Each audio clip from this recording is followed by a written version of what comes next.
இதுவரையிலும் இந்த உலகத்திலேயே எந்த மிலிட்ரியும் செய்யாத ஒரு லாஜிஸ்டிக்கல் எக்ஸசைஸை செஞ்சால் மட்டும்தான் சீனாவால் தைவானை பிடிக்க முடியும் அப்படிங்கிறத பாகம் 1 2023 சம்பவத்தில் பார்த்துருந்தோம்.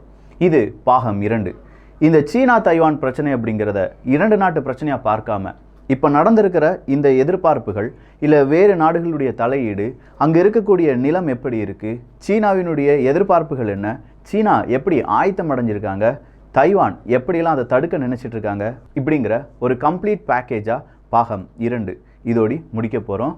அன்பு தமிழஞ்சங்களுக்கு தமிழ் பொக்கிஷத்தின் வணக்கங்கள்.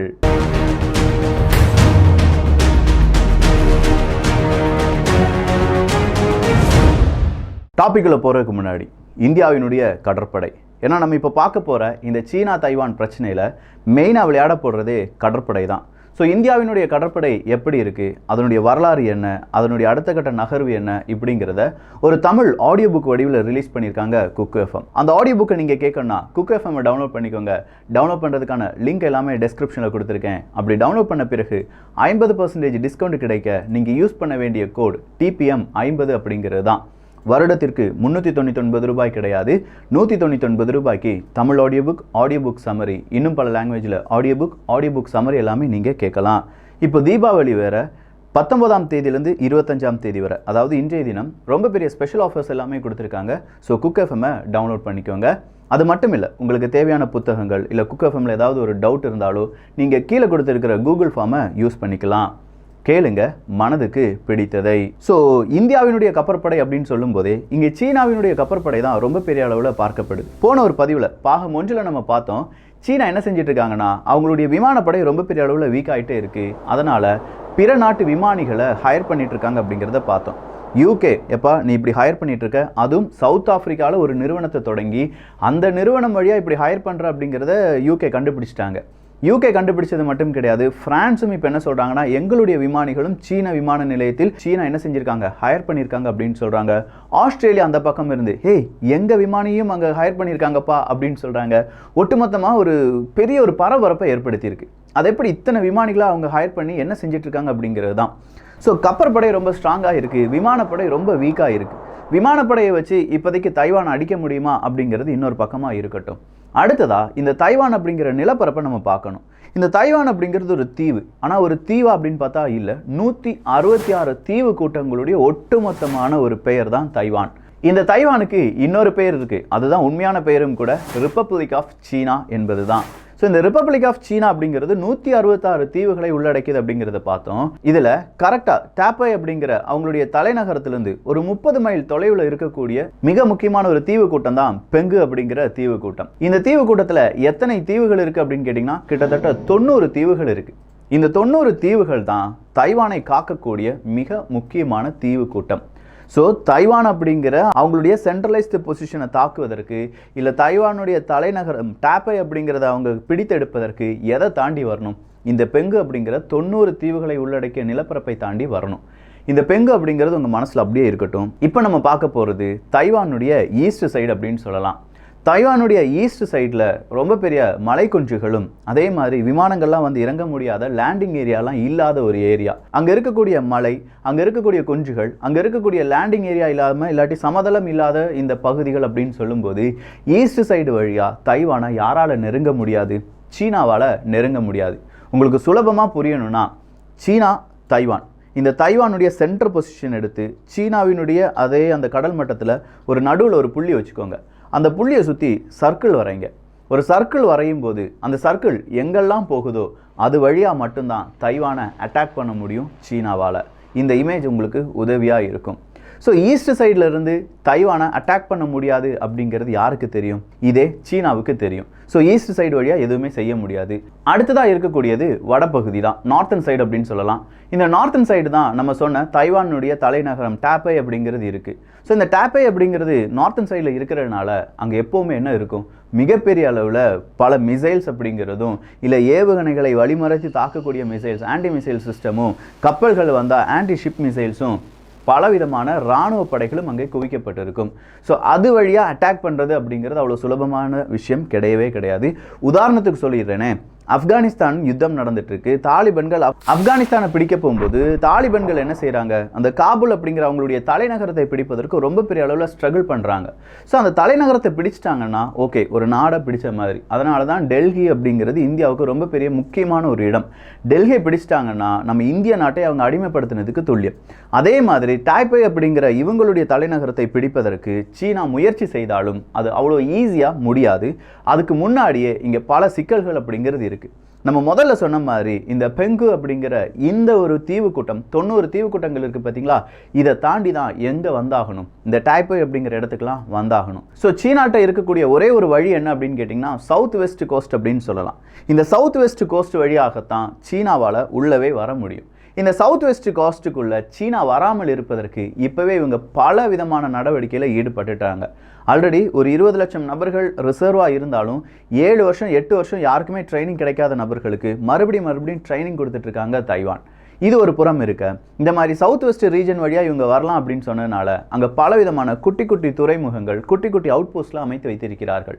அதே மாதிரி இந்த சவுத் வெஸ்ட் பகுதியில் ரொம்ப நேரோவான பகுதிகள் மட்டும்தான் இருக்குது. பிரம்மாண்டமான சீனாவினுடைய கப்பலோ இல்லாட்டி பிரம்மாண்டமான சீனாவினுடைய வாகனங்களோ கவச வாகனங்களோ வர முடியாது. அங்கே ஃபுல்லாக கண்ணி வெடியும் வைக்க ஆரம்பிச்சிருக்காங்க. இது இன்னொரு புறம் இருக்க, இப்போ இந்த பெங்கு அப்படிங்கிற ஐலண்ட் வழியாக தான் உள்ளே வந்தாகணும். இந்த பெங்கு அப்படிங்கிற 90 ஐலண்ட்ஸை இல்லாட்டி 90 தீவுக்கூட்டங்கள் அப்படின்னு சொல்லும்போது அங்கே தேவையான அளவுக்கு கிட்டத்தட்ட 60,000 இராணுவ வீரர்களை நிறுத்தி வைத்திருக்கிறது தைவான். ஒட்டுமொத்தமாக தைவானுக்கு ரெடியாக போராடக்கூடிய இராணுவ வீரர்களுடைய எண்ணிக்கை 88,000 இருந்தால் அதில் 60,000 நபர்களும் இந்த பெங்கு அப்படிங்கிற ஐலண்டை சுற்றியே நிற்க வச்சுருக்காங்க. அது மட்டும்தானா? இல்லை, அமெரிக்கா கூட டீல் போட்டு இல்லை இன்னும் பல நாடுகள் கூட டீல் போட்டு இவங்க வாங்கி வச்சிருக்கிற வெப்பன் சிஸ்டம் எல்லாமே 90 தீவுகளில் அங்கங்கே நிலைநிறுத்தி வைக்கப்பட்டிருக்கிறது. அதில் குறிப்பாக ஹூயிஸ்வைங் அப்படிங்கிற அவங்களுடைய ஆன்டிஷிப் மிசைலாக இருக்கட்டும், அமெரிக்காவிடமிருந்து வாங்கின ஆன்டிஷிப் மிசைல்ஸ், அதே மாதிரி ஆன்டி ஏர்கிராஃப்ட் மிசைல்ஸ், இது எல்லாத்தையுமே நிலைநிறுத்தி வச்சிருக்காங்க. இது இல்லாமல் அப்கிரேடட் செய்யப்பட்ட M60 டேங்குகளும் பீரங்கிகளும் அங்கே நிலைநிறுத்தி வைக்கப்பட்டிருக்கு. இந்த பீரங்கி இல்லாமல் ஆர்டிலரி கன்ஸ், அது இல்லாமல் இன்னும் பல ஃப்ரிகேட்ஸ் அப்படிங்கிறது, ரோந்து நடவடிக்கைக்கான கப்பல்கள், இப்படின்னு சொல்கிற பல விதமான பல லெவல் செக்யூரிட்டி அப்படிங்கிறது இந்த பெங்கு ஐலண்டை சுற்றி நிலைநிறுத்தி வைக்கப்பட்டிருக்கு. சரி, இப்போ என்ன செய்வாங்க சீனா? அவங்களுடைய விமானப்படையை கொண்டு வரலாம், அவங்களுடைய கப்பற்படையை கொண்டு வரலாம். அப்படி கொண்டு வந்து ஒட்டு மொத்தமாக அவங்க என்ன செய்யலாம்? அவங்களுடைய குண்டுகளை வீசலாம். ஆனால் இந்த நேரம் 1 மணி நேரம் கிடைச்சா கூட, ஆனால் இப்போ நம்ம கவனிக்க வேண்டியது இங்கே ஒவ்வொரு மணி நேரம் லேட்டாக யார் வந்துட்டு இருப்பாங்க? அமெரிக்கா அவங்களுடைய படையை உள்ளே அனுப்பிக்கிட்டே இருப்பாங்க. அதுக்கான இன்னொரு ரீசனை பார்க்க போகிறோம். 2017 தைவான் என்ன செய்கிறாங்கன்னா பீச் டிஃபென்ஸ் எக்ஸசைஸ் அப்படிங்கிறத செய்கிறாங்க. இதுக்காக கிட்டத்தட்ட 4,000 இராணுவ வீரர்கள், F-16 fighters, AH-64, CH-47, UH-60 helicopters, RT-2000 multiple launch rocket system, tanks, 155 mm 105 mm howitzers, இப்படின்னு சொல்கிற ஒரு பிரம்மாண்ட படையை எங்கே நிப்பாட்டியிருந்தாங்க? இதே பெங்கு அப்படிங்கிற தீவுக்கூட்டத்தில் தைவானால் ஏற்பாடு செய்யப்பட்ட அந்த இராணுவ ட்ரில். இதை பார்த்த போதே சீனா கொஞ்சம் மிரண்டு போனாங்க. அதனாலேயே சீனா என்ன செய்ய ஆரம்பித்தாங்கன்னா அவங்களுடைய சப்மரைன் அப்படிங்கிறத இன்னும் கூடுதலாக மாற்ற வேண்டும் அப்படிங்கிற ஒரு உத்தரவு பிறப்பிக்கப்பட்டிருந்தது. இந்த உத்தரவை கேட்ட உடனே தைவான் என்ன செஞ்சாங்கன்னா, அவங்கக்கிட்ட ஆல்ரெடி 2 சப்மரைன் இருக்குது. இந்த பெங்குல எப்போ சீனாவினுடைய இராணுவம், சீனாவினுடைய கப்பற்படை வருதோ அந்த நேரம் தைவானுடைய சப்மரைனும் எங்கே வந்துடும்? இந்த பெங்கு அப்படிங்கிற இடத்துக்கு வந்துடும். இப்போ சீனாவுக்கும் தைவானுக்கும் பிரச்சனை வந்துட்டே இருக்குது, இல்லாட்டி அவங்க யுத்தம் செஞ்சுக்கிட்டே இருக்காங்கன்னா 1 மணி நேரத்தில் அமெரிக்காவால் எங்கேருந்து வர முடியும் அப்படின்னு கேட்டிங்கன்னா, இந்த தென்சீன கடல் இருக்குது பார்த்தீங்களா, தென்சீன கடலை சுற்றி இருக்கக்கூடிய நிறைய நாடுகள் இருக்குது. இப்போ ஜப்பானை எடுத்துக்கோங்க, சவுத் கொரியாவை எடுத்துக்கோங்க, இங்கே எல்லாம் அமெரிக்காவினுடைய இராணுவ பேஸ் அப்படிங்கிறது இருக்குது. இந்த இராணுவ பேஸில் சீனா கண்டிப்பாக தைவானை அடிப்பாங்க அப்படின்னு தெரிஞ்சதுனால அப்பப்போ இவங்களுக்கு தேவையான அப்டேட்டட் வெப்பன்ஸை நிலைநிறுத்தி வைத்திருக்கிறது அமெரிக்கா. குறிப்பாக ஒக்கினவா அப்படிங்கிற அமெரிக்காவினுடைய ஏர்பேஸ்லேருந்து அமெரிக்காவினுடைய போர் விமானங்கள் தைவானை பாதுகாப்பதற்காக வந்துடுவாங்க. ஏன்னா தைவானை தொட்ட என்னுடைய இராணுவம் களம் இறங்கும் அப்படின்னு சொல்லி பைடன் அவர்கள் சொல்லியிருக்காங்க. தைவானுக்காக தைவான் ரிலேஷன்ஸ் ஆக்ட் அப்படிங்கிற ஒரு சட்டத்தையே இயற்றி வைத்திருக்கிறது அமெரிக்கா. ஸோ அமெரிக்காவை பொறுத்த வரைக்கும் தைவானை விட்டு கொடுத்துட்டோம்னா பசிபிக் பெருங்கடலில் அமெரிக்காவினுடைய பங்கு அப்படிங்கிறது எதுவுமே இல்லாமல் மாற்றப்படும். ஸோ பசிபிக் பெருங்கடலில் அமெரிக்காவினுடைய பிடிப்புடன் இருக்கக்கூடிய ஒரு இடம் என்ன அப்படின்னு கேட்டிங்கன்னா அது தைவான் தான். முள்ளம்பன்றி அப்படிங்கிறது நம்ம எல்லாருக்குமே தெரியும். எவ்வளோ பெரிய விலங்கு வந்தாலும் அதை தொட அதில் இருக்கக்கூடிய முள் அந்த விலங்குக்கு மிகப்பெரிய அளவில் ஒரு பிரச்சனை கொடுத்துக்கிட்டே இருக்கும். அதே மாதிரி தான் தைவானை பாதுகாத்து வராங்க அமெரிக்கா. தைவானை ஒரு முள்ளம்பன்றியாக கன்சிடர் பண்ணிக்கோங்க, சீனாவை ஒரு பெரிய விலங்காக கன்சிடர் பண்ணிக்கோங்க. தைவானை தொட சீனாவுக்கு எதிரான காய் நகர்த்தலை ஒன்று தைவானும் செய்யும், அதே நேரத்தில் அதை பாதுகாக்கிற அமெரிக்காவும் செய்வாங்க. ஸோ அமெரிக்காவை பொறுத்த வரைக்கும் தென்சீன கடலில் நிறைய ஆர்மி பேசஸ் இருக்குன்னு சொல்லி பார்த்தோம். ஜப்பானில் இருக்குது, சவுத் கொரியாவில் இருக்குது, குஹாமில் இருக்குது, ஹவாயில் இருக்குது. இப்படி பல இடங்களில் இருக்கக்கூடிய அனைத்து இராணுவ பேஸில் இருந்தும் அமெரிக்காவினுடைய வெப்பன்ஸ் இங்கே வந்து சீனாவுக்கு எதிராக போராடும் போது சீனாவால் என்ன செய்ய முடியாது, எதுவுமே செய்ய முடியாத ஒரு நிலைமைக்கு திரும்புவாங்க. இப்போ மறுபடியும் தென்சீன கடல் அப்படின்னு சொல்லும்போது அதை சுற்றி இருக்கக்கூடிய நாடுகள், சீனாவுக்கு எதிரான நாடுகள் நிறைய இருக்குது. ஜப்பானெல்லாம் எடுத்துக்கலாம். ஜப்பானும் அவங்களுடைய பங்குக்கு தைவானை அடிக்கிறாங்க. அமெரிக்கா இந்த போரில் முழு ஈடுபாடுடன் வர தொடங்கி விட்டது, இல்லை அமெரிக்காவினுடைய இராணுவம் வர தொடங்கிடுச்சு அப்படின்னா சீனாவுக்கு எதிரான நகர்த்தலை செய்ய ஆரம்பிப்பாங்க. அடுத்ததா ஆஸ்திரேலியா தான். ஆஸ்திரேலியாவை பொறுத்த வரைக்கும் ஆஸ்திரேலியாவுக்கும் சீனாவுக்கும் பெரிய ஒரு பிரச்சனையை நடந்துட்டு இருக்கு. 2030க்குள்ள நாங்கள் எங்களுடைய இராணுவத்தை, குறிப்பாக கப்பற்படையை பல மடங்கு ரொம்ப பெருசாக மாற்ற போகிறோம் அப்படின்னு சொல்லி ஒரு 400 பில்லியன் அமெரிக்க டாலருக்கான பட்ஜெட்டை அறிவித்திருக்கிறது ஆஸ்திரேலியா. இது முழுக்க சீனாவுக்கு எதிரான ஒரு திட்டமிடுதலாக தான் இருக்கும். குறிப்பாக இந்த பசிபிக் பெருங்கடலில் ஆஸ்திரேலியாவினுடைய நிலைப்பாடை உறுதிப்படுத்துவதற்காக அவங்களுடைய கப்பற்படையை ரொம்ப பெரிய அளவில் பலப்படுத்தி, அப்படிப்பட்ட கப்பற்படையை யாருக்காக அனுப்புவாங்க, தைவானுக்காகவும் அனுப்புவாங்க. இதுக்கு ஆஸ்திரேலியா தயாராக இருக்காங்க அப்படிங்கிற வேறொரு உண்மையை நம்ம புரிந்து கொள்ள வேண்டும். ஏன்னா ஆஸ்திரேலியா சீனாவுக்கு இடையே பல பிரச்சனைகள் இருக்குது. சீனாவில் படிச்சுட்டு இருக்கிற ஆஸ்திரேலிய மாணவர்கள் எல்லாமே ஆஸ்திரேலியா என்ன செஞ்சாங்க, வந்துருங்கப்பா, அங்கே வேண்டாம், அங்கே படிக்க வேண்டாம்னு சொன்னாங்க. ஆஸ்திரேலியாவிலிருந்து வாங்கிட்டு இருந்த நிலக்கரியாக இருக்கட்டும், இல்லாட்டி பலவிதமான தாது பொருட்களாக இருக்கட்டும், அதெல்லாம் யார் நிப்பாட்டிட்டாங்க, சீனா நிப்பாட்டிட்டாங்க. இப்படி இந்த இரண்டு நாட்டு உறவில் பெரும் சிக்கல் அப்படிங்கிறது இருந்துகிட்டே இருக்கு. இவ்வளோ பிரச்சனைக்கு பிறகு இதை கண்டிப்பாக நம்ம பிடித்தே ஆக வேண்டும் அப்படிங்கிற, தைவானை பிடித்தே ஆக வேண்டும் அப்படிங்கிற ஒரு குறிக்கோள் யாருக்கு வந்துடும், ஜி ஜின்பிங் அவர்களுக்கு வந்துடும். ஆல்ரெடி ஜி ஜின்பிங் அவர்கள் இப்போ 3வது முறையாக அதிபராக தேர்ந்தெடுக்கப்பட்டு விட்டார். இப்போ ஜி ஜின்பிங் அவர்கள் முன்னாடி இருக்கக்கூடிய ஒரே ஒரு பிரச்சனை தைவான் பிரச்சனை தான். ஆனால் இதுக்கு மத்தியில் நிறைய பார்ட்டி, அதாவது அவங்களுடைய சீன கம்யூனிஸ்ட் பார்ட்டி இருக்குது பார்த்தீங்களா, சிசிபி. அந்த சீன கம்யூனிஸ்ட் பார்ட்டியில் இருக்கக்கூடிய பல மூத்த அதிகாரிகள் இருக்காங்க, இல்லை மூத்த நபர்கள் இருக்காங்க. அவங்களை எல்லாமே இப்போ வீட்டு காவலில் வச்சிருக்காரு ஜி ஜின்பிங் அவர்கள். புட்டின் அவர்கள் உக்ரைனுக்கு எதிராக போர் புரிகிறார் அப்படின்னா புட்டினுக்கு எதிரான அந்த ஆட்சியோ இல்லாட்டி பெரிய கட்சியோ ரஷ்யாவில் இல்லை. ஆனால் அதே நேரத்தில் நீங்கள் ஜி ஜின்பிங் அவர்களை எடுத்துக்கிட்டிங்கன்னா 3வது முறையாக அதிபரானது மட்டும் கிடையாது, அங்கே பல எதிர்ப்புகள் அப்படிங்கிறது ஜி ஜின்பிங் அவர்களுக்கு இருக்குது. ஸோ தைவானை பிடிக்க வேண்டும், அதே நேரத்தில் அவங்களுடைய அந்த கட்சியில் பல பிரச்சனைகளும் இருக்குது. அதை ஒரு சேர ஜி ஜின்பிங் அவர்கள் என்ன செய்ய வேண்டியதாக இருக்கும், சமாளிக்க வேண்டியதாக இருக்கும். அதுவே தைவானுக்கு எதிரான சில முடிவுகள் லேட் ஆவதற்கு காரணமாகவும் மாறிவிடும். இவங்க லேட் பண்ண உலக நாடுகள் ரொம்ப சீக்கிரமாக ரியாக்ட் பண்ணி சீனாவை தனிமைப்படுத்தி ஒரு கட்டத்தில் சீனாவுக்கு எதிராக பல உலக நாடுகளும் பொருளாதார தடையை போட்டுருவாங்க. இந்த பொருளாதார தடை அப்படின்னு சொல்லும்போது ஃபர்ஸ்ட் என்ன செய்வாங்கன்னா, ஸ்விஃப்ட் அப்படிங்கிற அந்த பேங்கிங் சிஸ்டத்திலிருந்து சீனாவை தூக்கிடுவாங்க. ஸோ சீனாவுக்கு அடுத்த பிரச்சனை எங்கேருந்து வருது அப்படின்னு கேட்டிங்கன்னா, உலகத்தை நம்ம கண்ட்ரோல் பண்ணணும் அப்படிங்கிற சீனாவினுடைய ஒரு எதிர்கால திட்டம் இருக்குது. அந்த திட்டத்துக்காகத்தான் பெல்ட் அண்ட் ரோடு இனிஷியேட்டிவ் அப்படிங்கிறத செஞ்சு டெப்ட் ட்ராப் டிப்ளமசியை ரொம்ப பெரிய அளவில் கச்சிதமாக காய் நகர்த்திட்டு வந்தாங்க.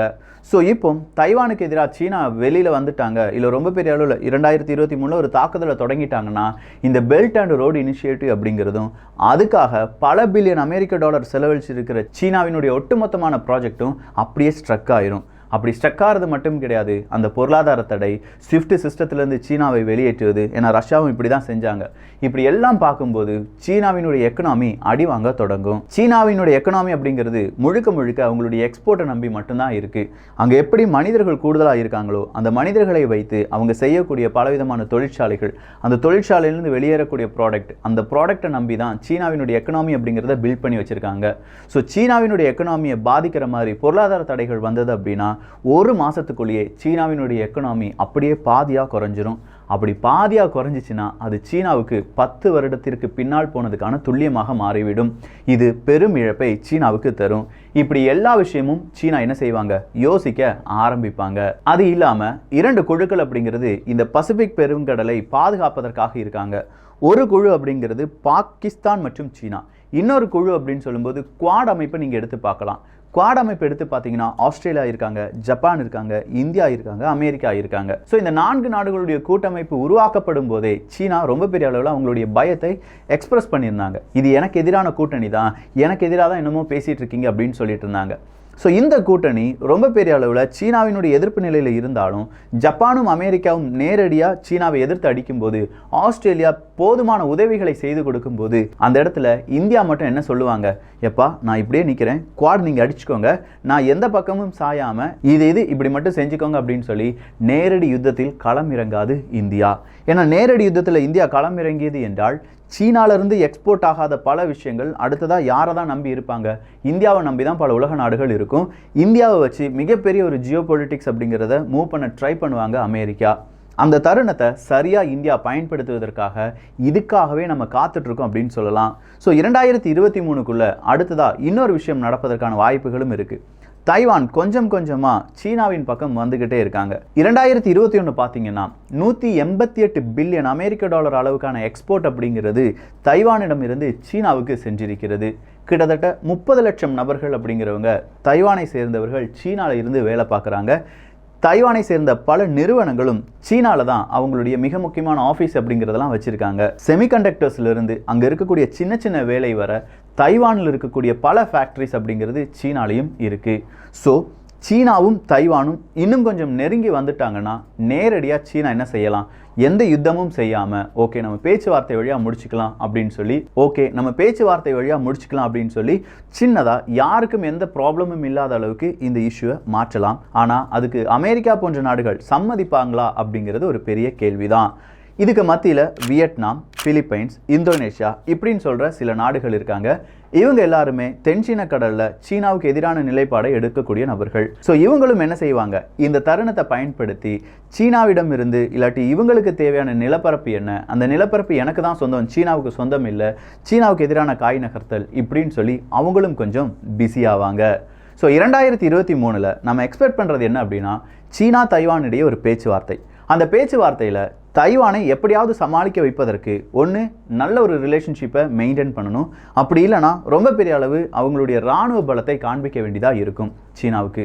அந்த இராணுவ பலம் அப்படிங்கிறத இவ்வளோ தூரம் இவங்க கேஸ் ஸ்டடியாக நடத்தியிருக்கிறனால நாமே இவ்வளோ பெரிய கேஸ் ஸ்டடி நடத்தியிருக்கோம்னா சீனா எப்படிலாம் கேஸ் ஸ்டடி நடத்தியிருப்பாங்க, ரஷ்யா உக்ரைன் பிரச்சனையிலேருந்து எவ்வளோ பெரிய அவங்களுக்கான அந்த இன்புட் கிடச்சிருக்கும்.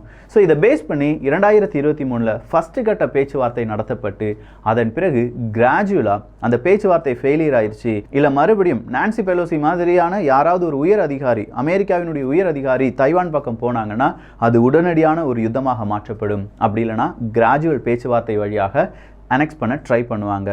மிலிட்ரியை மாடர்னைஸ் பண்ணுங்க, அல்ட்ரா மாடர்ன் இன்டர்நேஷனல் மிலிட்ரி எனக்கு தேவை அப்படின்னு சொல்லி ஜி ஜின்பிங் அவர்கள் அறிவித்திருப்பதால் பேச்சுவார்த்தை அப்படிங்கிறது ஒரு கட்டம் இல்லாட்டி 2 கட்டம் மட்டுமே, அதன் பிறகு நேரடியாக மிலிட்ரி ஆக்ஷனாக தான் இருக்கும். ஸோ பார்க்கலாம் அடுத்தடுத்ததாக என்ன அப்டேட் நடக்க போகுது. எந்த மாதிரியான அப்டேட் நடந்தாலும் சரி, இல்லை எந்த நாடு அந்த அப்டேட்டை செய்தாலும் சரி, அது உடனுக்குடன் தமிழ் பொக்கிஷம் சார்பாக உங்களை அடைந்து விடும். ஸோ நீங்கள் செய்ய வேண்டியது என்னென்னா, 3 முக்கியமான சேனல் இருக்குது தமிழ் பொக்கிஷத்தில். ஒரு விஷயத்தை ரொம்ப டீட்டெயிலாக எக்ஸ்பிளைன் பண்ணுவோம். தமிழ் வியூகம் அப்படிங்கிறது அது இராணுவம் சார்ந்த ஒரு செய்தி ஊடகமாக மட்டுமே இருக்கும். தமிழ் விதையில் லேட்டஸ்ட் அப்டேட்டான செய்திகள், இன்டர்நேஷனல் செய்திகள் எல்லாமே தெரிந்து கொள்ளலாம். 3ஐயும் சப்ஸ்கிரைப் பண்ணிக்கோங்க, நிறைய செய்திகளை தெரிந்து கொள்ளலாம். ஸோ இந்த ஒரு காணொலி பற்றி உங்களுடைய கருத்துக்கள் இங்கே வரவேற்கப்படுகின்றன. எல்லோரும் தமிழ் பொக்கிஷத்தில் இணைந்திருங்கள். நல்லதை பகிர்ந்து நல்ல சமுதாயத்தை உருவாக்குவோம். நன்றி, வணக்கம்.